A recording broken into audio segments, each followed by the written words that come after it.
You'd think a person would know when they've officially been erased from their family. I used to think it would be dramatic, loud, angry, maybe something thrown across the room. But no.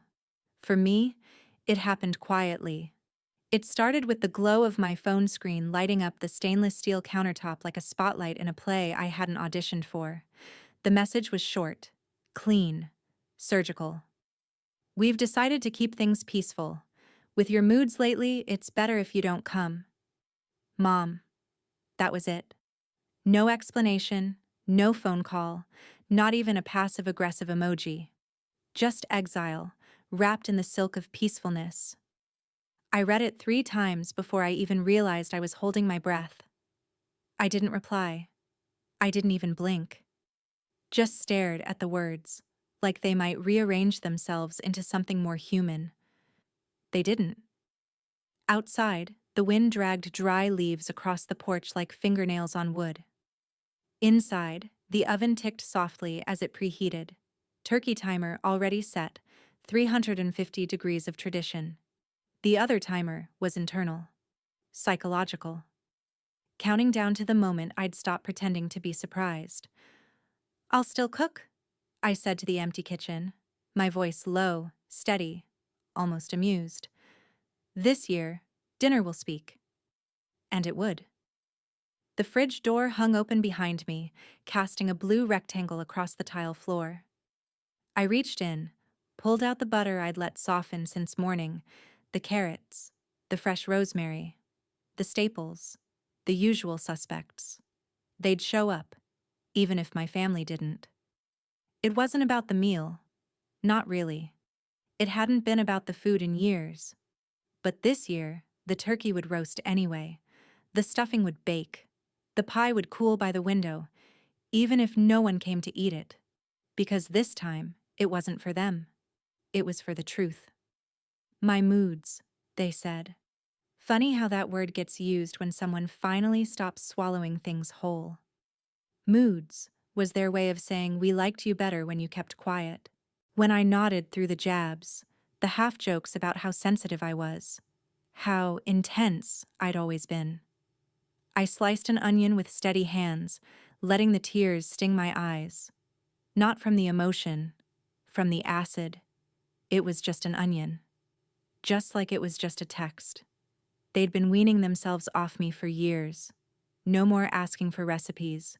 No more, "Can you help with the table?" Just slow withdrawal. Like they were afraid if they cut me off too fast, it'd look bad. So they ghosted me in increments. Until tonight. Now it was official. I placed the turkey in the brine, the scent of citrus and salt rising around me like armor. I turned on the vent fan to hide the quiet, even though there was no one else to hear it. The house was too still, like it was holding its breath too. The irony is, I'd already been preparing for this in my own way. 2 timers were set, not just the one for the bird. The second was metaphorical, a deadline of silence. I'd told myself if they pushed one more time, I'd stop letting it hurt me quietly. They pushed. So now the turkey would roast, but with purpose. The sides would come with names. Every detail would matter. No, I wouldn't rage. I wouldn't cry. I'd do what I do best. Host. But this time, the dinner wouldn't be a peace offering. It would be a mirror. I opened the drawer where I kept the cloth napkins, the good ones.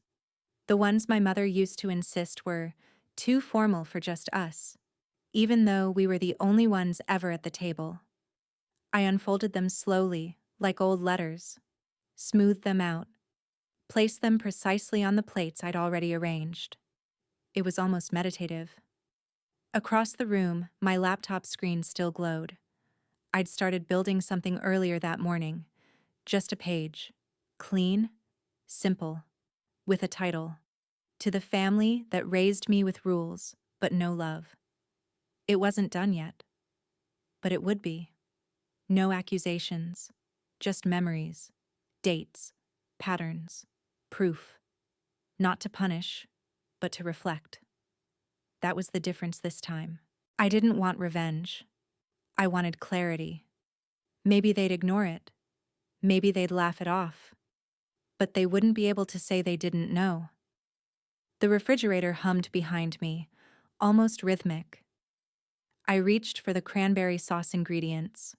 Fresh ones, not canned. The way my mother used to like before she said, "Don't bother, we'll just buy some from Whole Foods." I smiled faintly. Everything was memory now, even the resentment.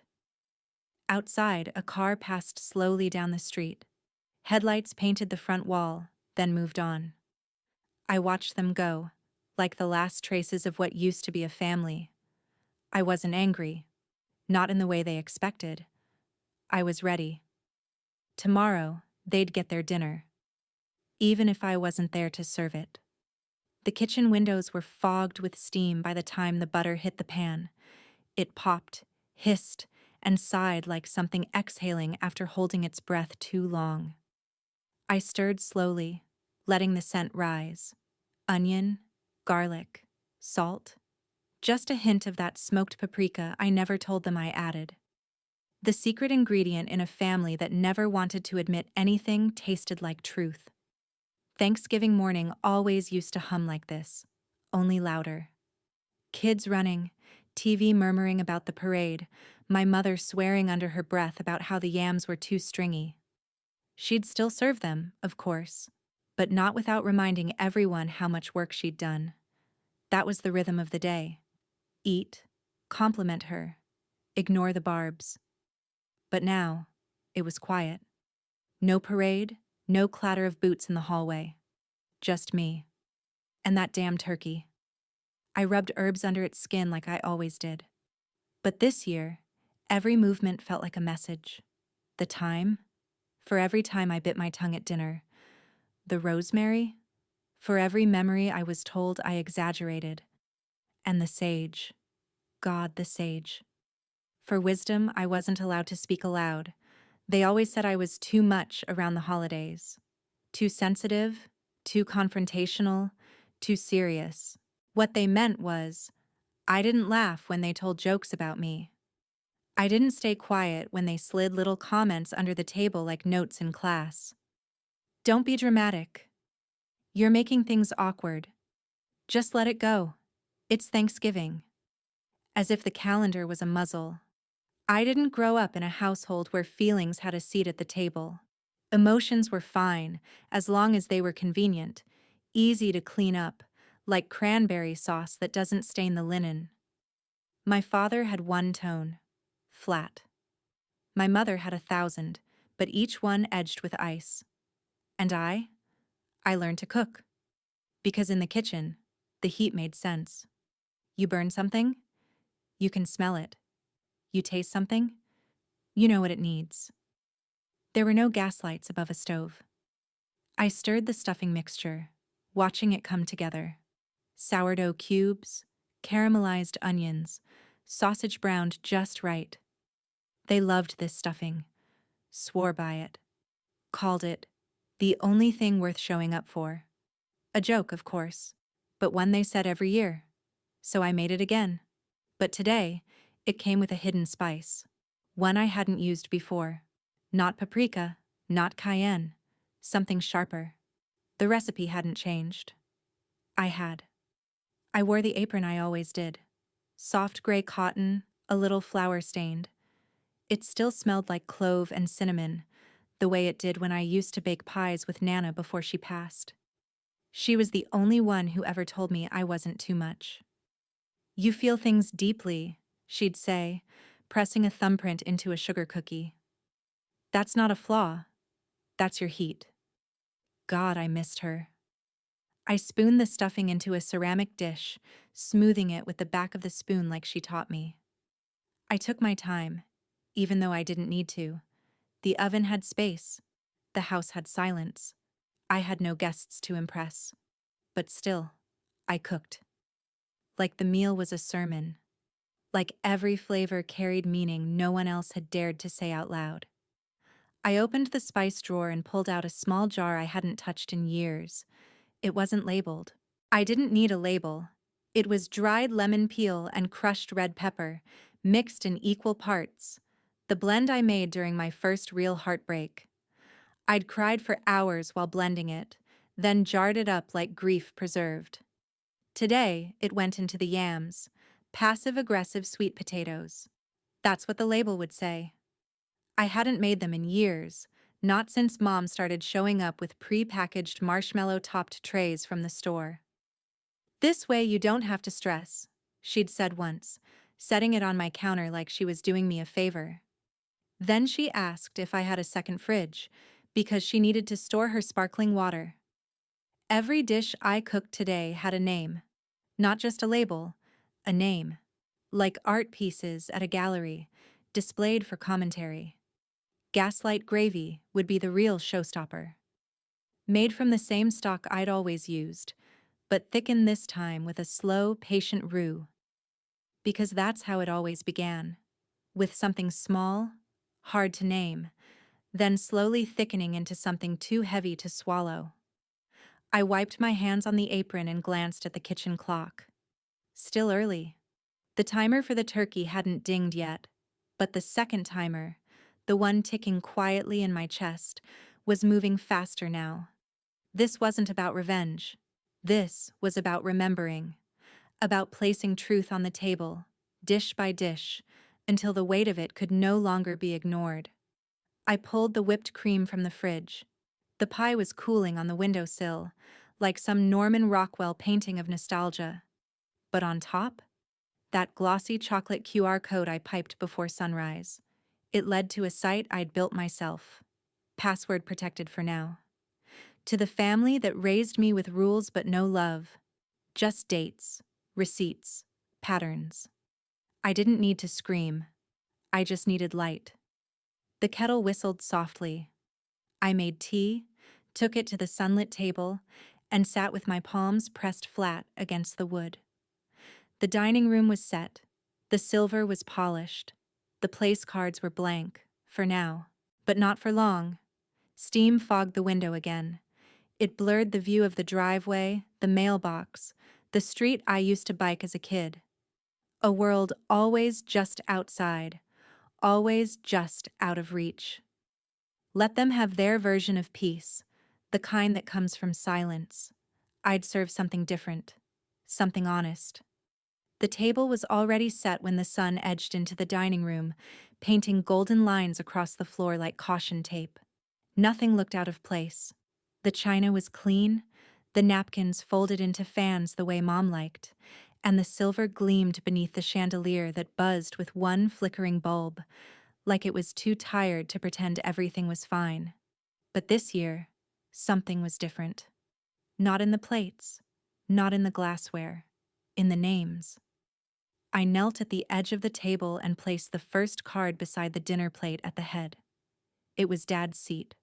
Always had been, even when he didn't show up until the second round of grace was said, and we had to pretend we hadn't noticed.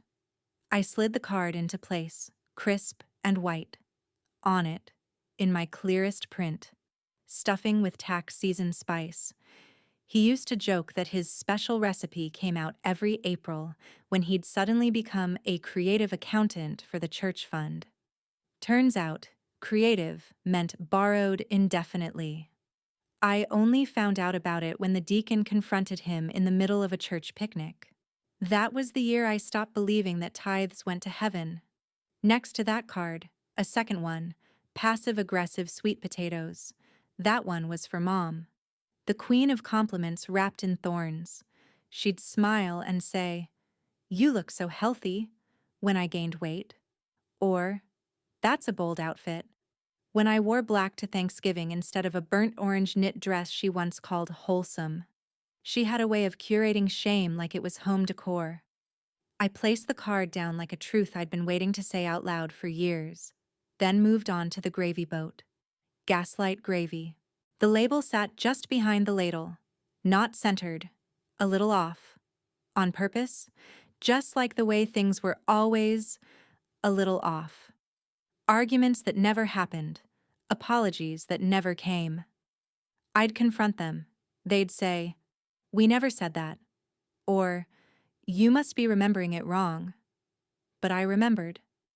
My memory was inconvenient for them, so they taught me to doubt it. I looked at the gravy slowly warming in the saucepan on the stove, and I smiled to myself. It smelled rich, thick, honest. And then, the cranberry sauce. This one was easy. I'd named it Backhanded Compliment Cranberry. A little too tart, a little too sweet. Just like Mom's tone when she'd say, "At least you're not like your cousin." She dropped out of college completely. That line came right after I changed my major. I remember it because she said it while handing me this exact dish one year.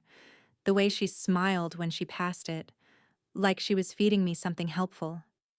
But it burned all the way down. I adjusted the place cards so they formed a ring around the table like a jury. They were small, but sharp. They didn't shout. They whispered. Just loud enough to make a person question if they were being accused or just included. I walked back to the kitchen and grabbed the platter with the turkey, steam rising gently from beneath the foil. I'd rested it just right. It smelled perfect. Caramelized skin, thyme-scented juices, garlic, and lemon slices tucked under the breast. A showstopper. The kind of centerpiece Mom would gush over while still pretending I wasn't enough. I carried it carefully to the center of the table and set it down with both hands. Then I reached into my pocket and unfolded the final place card. The biggest one. It went right in front of the turkey, between the rosemary sprigs. Expectations I never asked for. That was the main dish. The unspoken standard. The pressure that seasoned every conversation. The way I was always expected to know the rules without being told them. How to dress, how to speak, how to never embarrass the family, how to smile through things that weren't funny.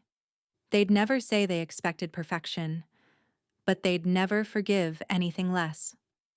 I stepped back and looked at the table. From a distance, it was beautiful. The kind of scene you'd post on Instagram.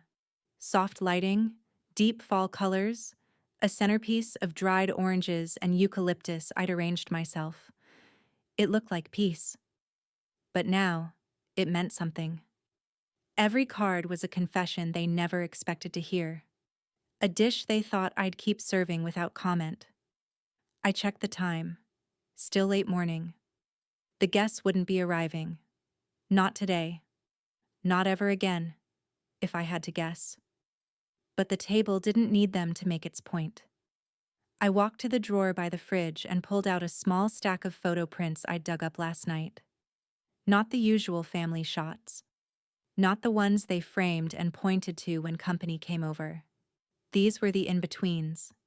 Dad staring at his phone while I opened birthday gifts alone. Mom whispering to Aunt Jan about my weight when they thought I couldn't hear. Me, in the kitchen, washing dishes while everyone else had dessert. I slipped them under the place cards like receipts. Just enough to be noticed if someone leaned in. Just enough to say, "You may have forgotten." I didn't. Then I stepped back. The table was no longer just a table. It was a gallery, a shrine, a mirror. It showed everything they fed me over the years. The guilt, the blame, the guilt for feeling blame. And I'd swallowed it all like side dishes, telling myself, this is just how families are. But not anymore. The timer dinged on the oven, snapping me out of my thoughts. The final dish, Brussels sprouts roasted in balsamic and bacon, was ready. I slid on the mitts, pulled out the pan, and set it on the stovetop to cool. I didn't name that one. Some things don't need labels. Some things just taste like closure.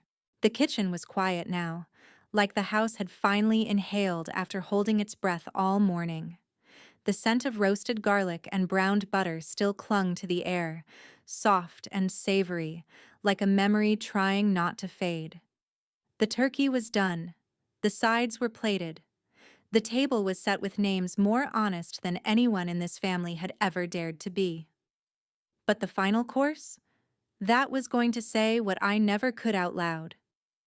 I stood at the counter, staring at the glossy white pie crust I had baked in the early hours before the sun showed its face.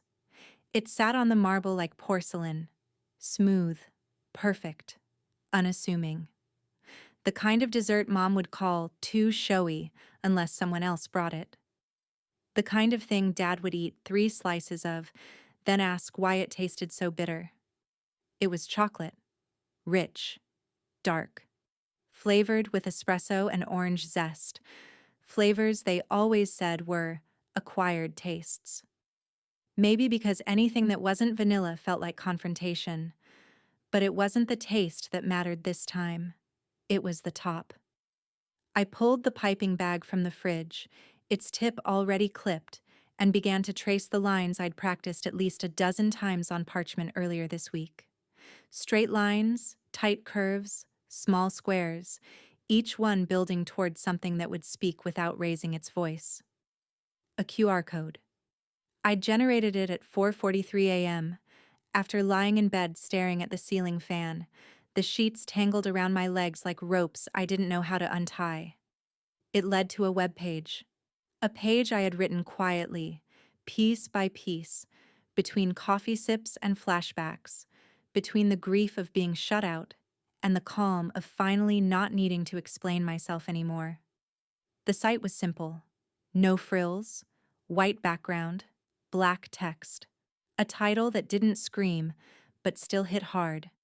To the family that raised me with rules, but no love. I didn't write it like a blog post or a diary. It wasn't a tantrum or a tell-all. It was a map. A quiet constellation of things they thought I'd forget. Each section was clean, dated, time-stamped, quotes they'd said over the years. Don't cry like that. It's embarrassing. You always make things about you. We never said that. Stop being so sensitive. I included the voicemail from the year I didn't show up for Christmas after finally breaking down at Thanksgiving. The one where Mom said, "If you're going to act like a victim, maybe stay gone next year too." I never responded. I just saved it. Until now. There were no accusations, just patterns, just light. Because the truth is, you don't have to yell to be heard. You just have to speak clearly when the room finally goes quiet. I finished piping the QR code on top of the pie, let the chocolate set for a moment, then leaned back to look at it. It glistened, sleek, almost corporate in a strange way, like something you'd scan at a conference to access your itinerary. Except this itinerary didn't lead to an event. It led to my escape. I placed the pie onto the glass cake stand, the one Nana gave me the year before she passed. The pedestal was etched with little ivy leaves, delicate and looping. She used to say, dessert should always come with ceremony. If you're going to serve sweetness, she told me, make them pause to appreciate it. I carried it carefully into the dining room and set it in the center of the table. It took the place of the centerpiece, where a bouquet would normally sit. No flowers this year. Just facts, baked into sugar and cream and digital ink. The afternoon sun shifted, casting long golden streaks across the polished wood. I adjusted the blinds, letting in more light, letting it hit the QR code just right so the camera could read it. Then I sat down. Not to eat. I wasn't hungry. Hadn't been all morning. But I sat because I needed to feel it. The quiet before the click. The hush before a secret becomes history. I imagined it. Mom walking in, pausing at the table, scanning the labels. Dad pretending not to read them, then circling back. Aunt Marie squinting at the cranberry sauce, trying to decide if it was a joke. And then, the pie. Someone would scan it. They wouldn't be able to resist. That's the thing about people who spend their lives controlling the narrative. They need to know what's being said about them. They'd read every word. Twice. They'd screenshot it. They'd send it to each other like intel from a war they didn't realize they were losing. And the best part? There'd be no shouting match. No thrown plates. Just reflection. Cold and uncomfortable. Like the leftovers they'd pack into Tupperware with silence. I stood slowly, walked back to the kitchen, and washed the bowl from the piping bag. The hot water stung my fingers, but I didn't flinch. Today, everything had meaning, even the rinse. I dried my hands, hung the towel back on its hook, and turned off the oven. No more timers, no more alarms, just stillness. The house smelled like a memory, but it didn't ache like one. I walked upstairs to change, put on the coat I'd already laid out on the bed. Simple. Wool. Something Mom once said made me look serious in a bad way. I glanced in the mirror before leaving, not to check my hair, to look myself in the eye. You did it, I whispered. You finally made dinner for yourself. Downstairs, the pie waited in the center of the truth. And outside, the day had never looked so clear. I didn't slam the door when I left. I didn't want to give them that. There's a kind of quiet that's more powerful than rage. It's the quiet of leaving your front door unlocked on Thanksgiving, of straightening every napkin, setting the table just right, and walking out into the cold without a coat on. Just one folded neatly over your arm, like you might be back in 10 minutes, even though you won't. I didn't look back at the house, not because I didn't care, because I did. Too much, maybe. That's the trick about walking away from your own family. You don't do it because it doesn't hurt. You do it because it does, and you're finally done bleeding over it. The neighborhood was still and eerie. You'd think more windows would be glowing, more driveways full. But maybe everyone was inside pretending things were fine. I imagined other tables, other kitchens full of polite silences and second helpings served with passive slaps. We were never the only ones. A neighbor waved at me from their porch. I lifted my hand and smiled, like nothing was different. Like I wasn't leaving an entire history of wounds behind a door that would probably creak open in a few minutes with the weight of assumption. I turned down the block, letting the wind bite at my cheeks. It smelled like cinnamon and cold. Leaves swirled in small tornadoes near the gutters. Somewhere, someone was playing music, a low jazz hum that barely touched the air before disappearing. I walked slower than I needed to. I wanted to feel the space I'd carved out for myself. It wasn't just a house I was leaving today, it was the role I'd played in it, the one they kept writing for me, without ever asking if I wanted to act in their version of grateful daughter or difficult one. I was always either too quiet or too loud, too much or not enough. Today, I was just done. By the time they'd arrive, the turkey would be perfect. The sweet potatoes caramelized at the edges, the cranberry sauce chilling in its glass dish with the little silver spoon Mom always liked, the pie sitting proud and silent like a final thesis statement. And the labels. God, the labels. They were my speech. Each place card printed on clean cardstock, laid out with the kind of precision Mom always said made me obsessive. I used to think that was a flaw. Now I saw it for what it was, my way of giving shape to chaos. This year, I wouldn't be sitting at the table while they picked at food and acted like it wasn't seasoned with silence. I wouldn't be laughing at Dad's recycled jokes about millennials or rolling my eyes when Mom brought up how other families get together without drama.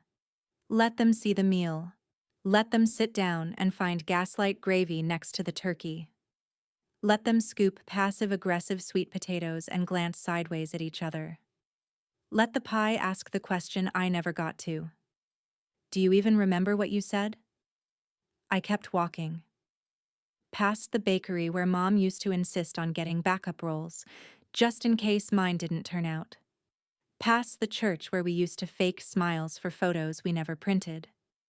Past the little park where I used to sit on the swings after arguments, wondering if I was the problem. I wasn't.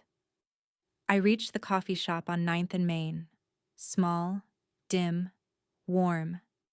It smelled like nutmeg and burnt espresso. I stepped inside and nodded at the barista who recognized me but didn't ask why I was there on a holiday. That's the beauty of strangers. They let you be invisible when you need it. I ordered a chai, sat by the window, and pulled out my phone. One missed call, then three. Voicemail from Dad. Hey, we're here. Just wondering where you are. A text from Mom. Did you forget what time we were eating? Everything's ready. Then another. The door was open. I watched the screen light up with each new attempt. Where are you? This isn't funny. You better not be doing something dramatic. Ah, there it was. That word. Like clockwork. Like a reflex they never questioned. I sipped my chai, the warmth coating my throat like affirmation. I didn't feel dramatic. I felt clear. Like I'd finally stepped outside of a fog I'd lived in for years. A fog called being the bigger person and keeping the peace and don't ruin Thanksgiving. They could ruin it just fine on their own. Then a new text. This one from a number I didn't expect. Aunt Marie. I saw the table. I saw the pie. I understand. 3 short messages, but they felt like oxygen. Marie had always kept her head down, the kind of woman who made herself small to survive. I thought she'd never see it, that she'd never say a word. But maybe she did. Maybe she always had. Back at the house, they'd be figuring it out right about now. The labels, the QR code, the quiet that sits at a table louder than any toast. They'd scan it. They'd read. They'd pretend not to understand, and then whisper in corners, asking each other what it meant, why I did it, how I could do such a thing after all they'd done for me. I didn't want revenge. I wanted recognition. And maybe, just maybe, I was starting to get it. Outside the coffee shop, people walked by with pies balanced in their arms, with paper bags full of rolls, with children dragging plastic-wrapped centerpieces behind them. Everyone heading toward a story they hoped wouldn't break again this year. I sat there, sipping slowly, as my phone buzzed again. This time, I didn't look. Let the meal speak. Let the silence do the talking. I'd already said enough. The first message came at 5:41 p.m. What the hell is gaslight gravy? No greeting. No punctuation beyond the question mark. Just confusion, brittle and laced with anger. My father's texting style was always clipped, efficient. The kind of man who wrote grocery lists in bullet points and thought empathy was best delivered through constructive feedback. I didn't reply. Instead, I sat in the corner booth of the all-night diner on Route 14, coffee cooling beside my elbow, untouched pie on a chipped porcelain plate. The waitress had refilled my cup 3 times already without asking. She didn't know what I was doing here, and I didn't offer it up. She didn't ask, bless her. Just topped me off with quiet grace and walked back to the kitchen where the radio played a Motown station through an old speaker with a tear in the cone. I liked it here. It was anonymous. It didn't ask me to be grateful. The second message buzzed at 5:52. Your mother is in tears. Ah, there it was. The fallback move. Guilt dressed in concern. She was probably crying. Not because of what was written, but because someone else had read it. I imagined them sitting there, plates full, candles flickering, and then that moment. The first shift of the room. The quiet confusion morphing into recognition. Realization. Shame. Or denial. According to my cousin Emily, who texted me in secret from the upstairs bathroom, it happened like this. Dad reached for the gravy. Read the label. Squinted. Read it again. Gaslight? He said. Silence. Then Mom, scanning the sweet potatoes. Passive-aggressive sweet potatoes, she read aloud, voice tight, clipped, like she was auditioning for a part she didn't want. Is this supposed to be funny? Forks froze midair. A chair scraped back. A hand reached for the pie. Probably my brother, always the opportunist. Then someone scanned the QR code, and the site loaded. That's when Emily said the fork dropped. Literally. Aunt Denise. Fork slipping from her hand like her grip had vanished. The sound echoed. Just metal on porcelain, but in that house, that was enough to call ghosts out of the walls. Emily's text came through at 6:03. I don't know what to say. It's all true. I didn't realize how much I forgot until I saw it. I stared at that message longer than I meant to. Then the next one arrived. The one that landed heavier than the others. It was from Aunt Marie. She's not wrong. 3 words. 3 words that cracked something open. Not in them. In me. Aunt Marie was the one who never got involved. Always folding napkins in the corner. Always smoothing over rough moments with a soft chuckle or a change of subject. I used to think she didn't care. Now I saw she did. She just didn't know how to say it. Until tonight. I pictured her voice breaking the silence from the end of the table. That room, so used to scripted politeness and prepackaged roles, suddenly hearing the quiet one speak. She's not wrong. That would have hit like a slap. Or maybe like a match lighting in a room soaked with fuel. I could almost feel Mom's body stiffen, could see Dad's jaw working, grinding into that tick he got when he was trying to suppress something that might make him seem less in control.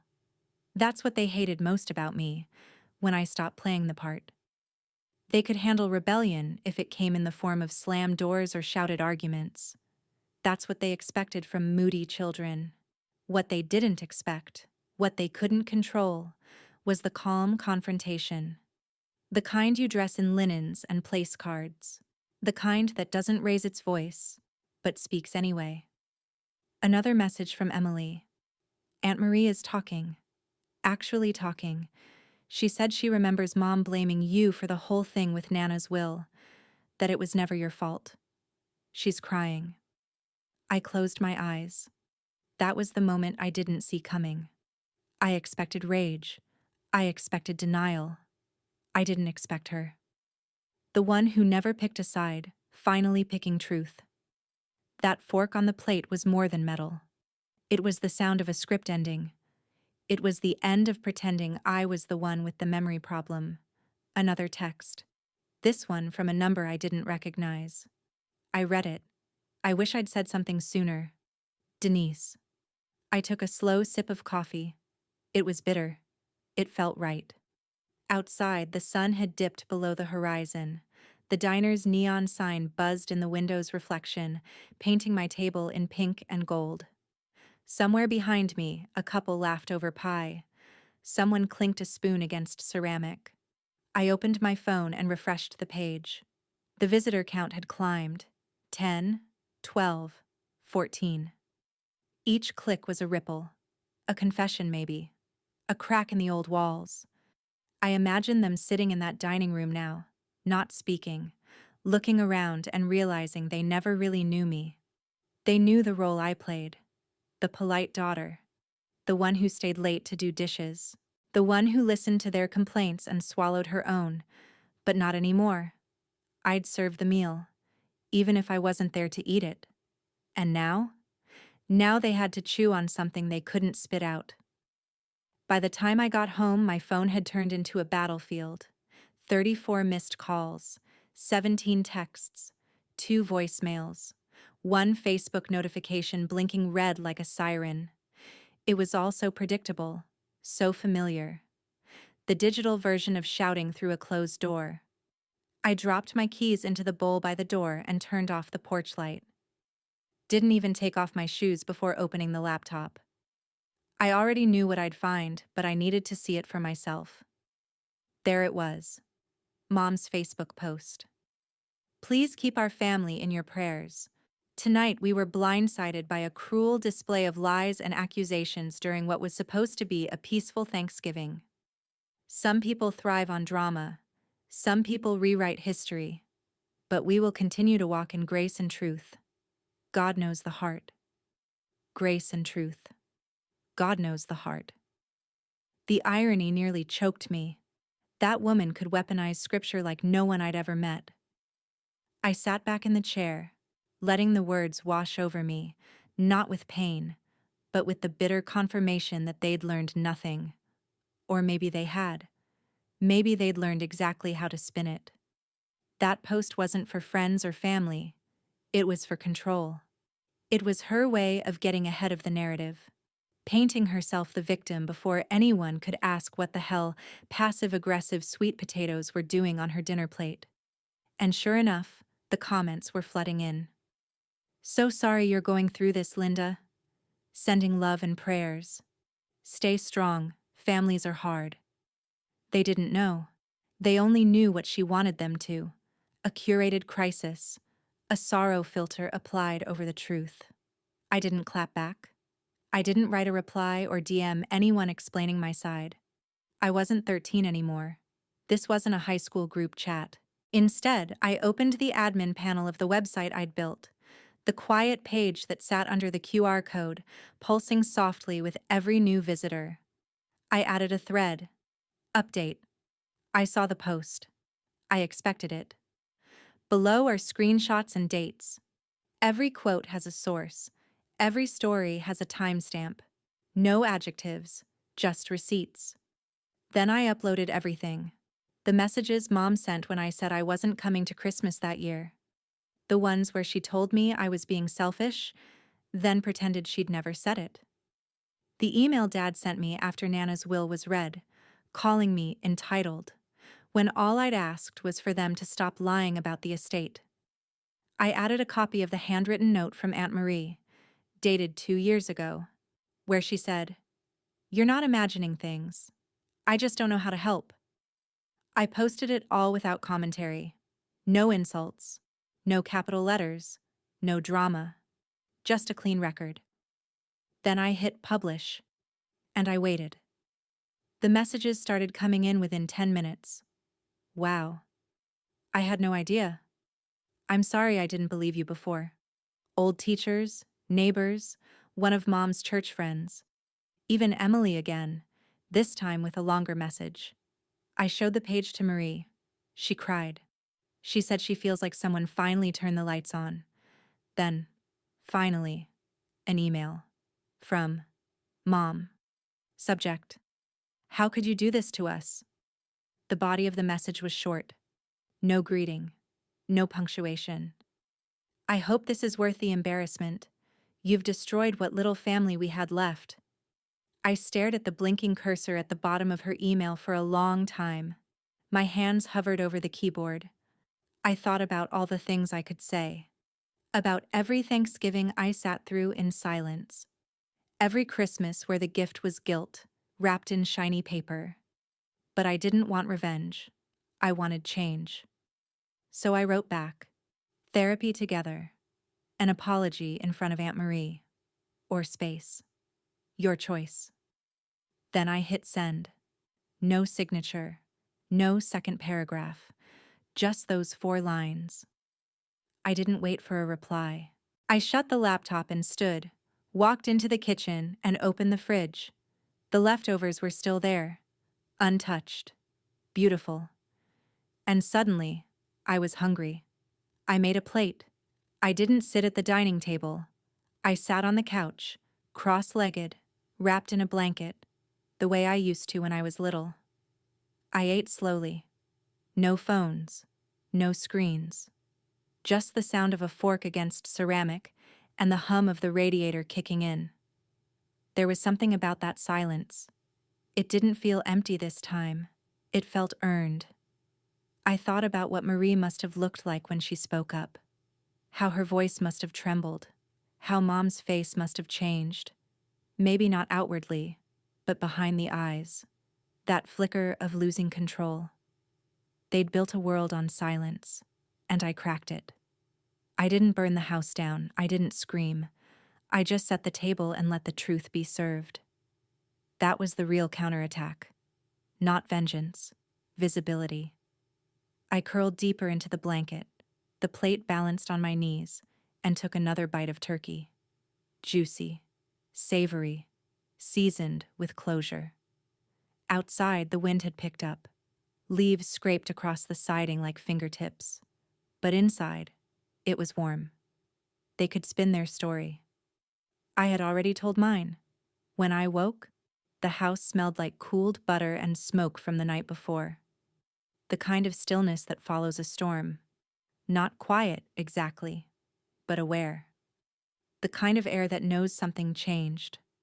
My phone sat face down on the nightstand, silent for once. No new messages, no angry calls, just a small red badge from the website app, 127 new visitors. I stared at that number for a long time. 127 people had seen it. They'd clicked, they'd read, they'd scrolled through years of words I wasn't supposed to remember. It wasn't revenge anymore. It had become record. I padded barefoot into the kitchen, poured myself a cup of coffee, and sat at the same table I'd once spent every Thanksgiving scrubbing clean after everyone left. The place cards still sat in a pile in the corner, their edges curling slightly from the heat of the candles. I ran my fingers over them, reading each name again. The ink had smudged where I'd touched gaslight gravy. Appropriate. Truth always leaves a stain. I opened the laptop. The page was still live, simple as ever. No music, no animation, just plain text and proof. I scrolled to the bottom where the new comments lived. Thank you for writing this. I thought I was crazy too. You just described my entire childhood. Strangers. All of them. People who didn't know my family, my house, my kitchen, but knew exactly what it felt like to be erased one polite sentence at a time. It hit me then. This wasn't just my dinner table. It was everyone's. At 9:32 a.m., a new email notification slid across the top of my screen. Subject: Enough. I didn't need to open it to know it was from Mom. The subject line was her in a single word. Final, absolute. The voice of a woman who believed her truth was the only one that mattered. I didn't click it. Instead, I went to the site editor, hovered over the title, and changed it. From To the family that raised me with rules but no love. To The Thanksgiving you never let me have. The cursor blinked once, like a heartbeat. Then the page refreshed. I added one new paragraph to the top. I didn't write this to hurt anyone. I wrote it so I could finally eat in peace. Then I hit publish again. Within minutes, messages started rolling in. Not from family, never from them, but from people who had seen the post shared in quiet corners of the internet. An old teacher. A neighbor I hadn't spoken to since I was a teenager. Even the woman who used to lead the church youth group. I'm sorry I stayed quiet back then. Your mother used to talk about you like you were a problem to fix. It's brave to turn silence into something visible. Each message was a small exhale I didn't know I'd been holding. Little fragments of validation from people who had watched but said nothing. Back then, I'd thought I was alone. Now I realized I was surrounded by people who just didn't know how to speak. The kettle whistled softly. I poured another cup and leaned against the counter, staring out the window at the frost creeping across the grass.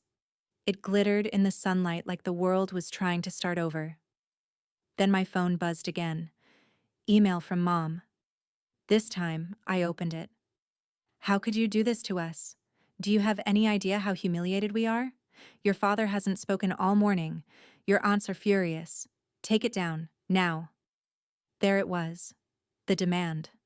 Not remorse. Not reflection. Just control. I typed slowly, deliberately. I'll take it down when we talk. Therapy together. An apology in front of Aunt Marie. Or space. Your choice. Same message. Same boundaries. I hovered over send for a few seconds, then pressed it. A minute later, another message arrived. This one from Aunt Marie. I saw what you wrote this morning. Don't take it down. It needed to be said. I smiled for the first time that day. Not the kind of smile that hides pain, the kind that accepts it. Outside, a delivery truck rattled down the street. A couple walked their dog past my house, bundled in scarves and holding travel mugs. Ordinary life. And somehow, I was part of it again. Not the exile, not the scapegoat. Just a person having coffee in a kitchen that finally belonged to her. I turned back to the table and looked at the empty chair across from me, the one that used to be Dad's.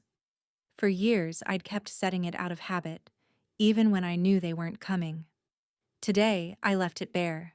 No plate, no fork, just sunlight filling the space where obligation used to sit. Another email arrived, this one from an unknown address. I saw your post through a friend. I'm a therapist who works with family estrangement. If you ever want to talk, my first session's on me. I didn't know whether to laugh or cry, so I did both. Quietly. By noon, the visitor count had doubled again. The site wasn't viral, just steady, like a pulse. People passing it along in whispers. Proof traveling the way truth always does. Quietly, but inevitably. Mom would hate that. I closed the laptop and carried my coffee to the sink. The mug clinked softly against the porcelain. My reflection in the window looked lighter. For the first time in years, I didn't feel like I was waiting to be understood. I already was. Let them rage. Let them rewrite. Let them block and post and pray and pretend. The table was set. The story was told. And I was finally full. 1 week later, the table was set again. Same wood. Same linen runner down the center. Same plates. The ones I used to polish the night before Thanksgiving like they were going on camera. Only this time, it wasn't for family. It was for the people I chose. Mentors, co-workers, friends who had quietly messaged me after the post went live, saying they'd read every word and hadn't stopped thinking about it. People I'd known for years but never invited to sit at this table because I was too busy keeping it set for those who didn't deserve it. Now, the seats were full. Maggie brought wine. Jason brought his homemade rolls. Talia, who once held me while I cried in the work parking lot, brought a salad no one touched, but everyone complimented. And Jamie, my old college roommate, walked in with an armful of mismatched taper candles and said, "You're feeding us truth tonight. The least I can do is make it dramatic." They weren't family by blood, but they were mine. I didn't assign place cards this time. Everyone sat where they wanted. No hierarchy, no games, just warmth. They passed the dishes like they were passing history. Not all of them knew each other, but the laughter came easy, real, full, and yes, the menu was the same: gaslight gravy, passive-aggressive sweet potatoes, stuffing with tax-season spice, expectations I never asked for. Even the pie, QR code and all. I almost didn't include it, but Jamie scanned it right away and grinned. "God, this site's clean," he said, scrolling. "I'm sending this to my therapist." Everyone laughed. Not nervously, genuinely, the kind of laugh that makes space, not silence. It was strange, seeing the names of old wounds become inside jokes. Seeing the dishes that once sat heavy with pain now passed with amusement and affirmation. They weren't laughing at my story. They were laughing at the fact that it no longer had the power to twist itself around my throat. Jason raised his glass. "To the chef," he said, "who finally cooked for herself." They all clinked. I smiled, a little stunned. I'd never been toasted before, not like that. Not without some obligation attached to it. Not without a backhanded remark following it up. This one landed clean. Like a blessing. For years, I'd been serving meals to people who only saw the food and never the labor. Who commented on the salt, but not the sacrifice. Who brought empty hands and left with full stomachs and smug hearts. Tonight, I cooked for people who asked if I needed help. Who cleaned as we went. Who said, "This is amazing," and meant more than just the flavor. Later, as we sat with dessert and too many half-drunk cups of tea, someone asked, "Do you think they'll ever come around?" The table got quiet. Not heavy, just still. "I don't know," I said finally. "But I'm done circling the runway. I've landed. Heads nodded. There was no need to explain further. I didn't tell them about the final message Mom sent earlier that day. Short, sharp, typed from her phone if the lack of punctuation was any indication. So this is who you are now? No greeting. No warmth. Just accusation disguised as curiosity. I didn't reply. Because yeah, this is who I am now. I still pay for the groceries. I still check the turkey temperature obsessively. I still fold the napkins because it brings me peace. But this time, every act of care was for people who saw it, who mirrored it, who fed me back. And that changes everything. The table used to be a stage, a test, an altar to sacrifice my comfort for the illusion of connection. Now, it's communion, real communion. We talked until late, about nothing in particular. Bad dates, terrible bosses, childhood toys. Talia cried once when she told us her mom had done something similar. No one told her to stop. We just let her cry and pass the pie. That's the thing about chosen family. They don't need to be told how to hold space. They just do. When the last candle burned out and the last plate was stacked, Jamie hugged me at the door. You know, they said, I think this is the first Thanksgiving I've ever left feeling full. Me too, I said, and I meant it. After they left, I stood at the doorway, looking at the empty chairs and crumpled napkins, and felt something settle. Not sadness, not regret. Relief. Not the sharp kind that comes after escaping something dangerous. The soft kind.